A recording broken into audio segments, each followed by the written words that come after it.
Mi innamorai, ma innamorai ed in un momento. L'amore arriva e non t'avvisi niente. Tu hai persa capitale qua latte. Ma ragazzi, Anna Rita Giordano è bella e brava. Lei canta bene, io sono solamente bella. Vabbè, scherzi a parte, ragazzi. Ragazzi, buona domenica.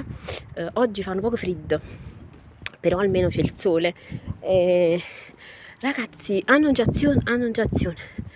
Forse stavo pensando di pubblicare qualcosa anche su TikTok.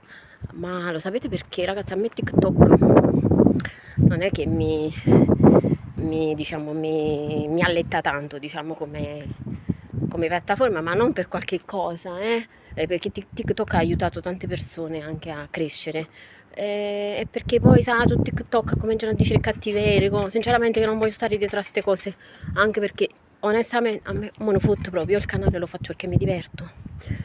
Mi diverto e ve l'ho detto per sentirmi vicino alla mia città, per avere un contatto con la mia città, per continuare a parlare il mio dialetto. Sono moscordo, anche se è un po' difficile come moscordo perché sono più di 20 anni che sono qua, ma si sente sempre, la parlata non scompare mai.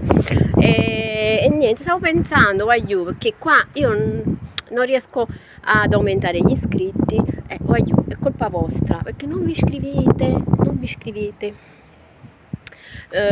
Io dico sempre non me lasciate sola e niente, voi a cava tras e a cava esce. Vabbè, ragazzi, cosa ne pensate? Allora, un po' metto su TikTok, che dite? Può essere magari una spinta per far iscrivere altre persone e così magari anche una spinta per me per fare altri contenuti, altre cose sempre simpatiche e divertenti e soprattutto napoletane, sempre napoletane. Vabbè, io vi saluto, ma vado a fare colazione, soprattutto mi prendo un cappuccino, qualcosa di caldo, che fa un po' freddo stamattina. Voglio buona domenica e quando ci vo. Ciao!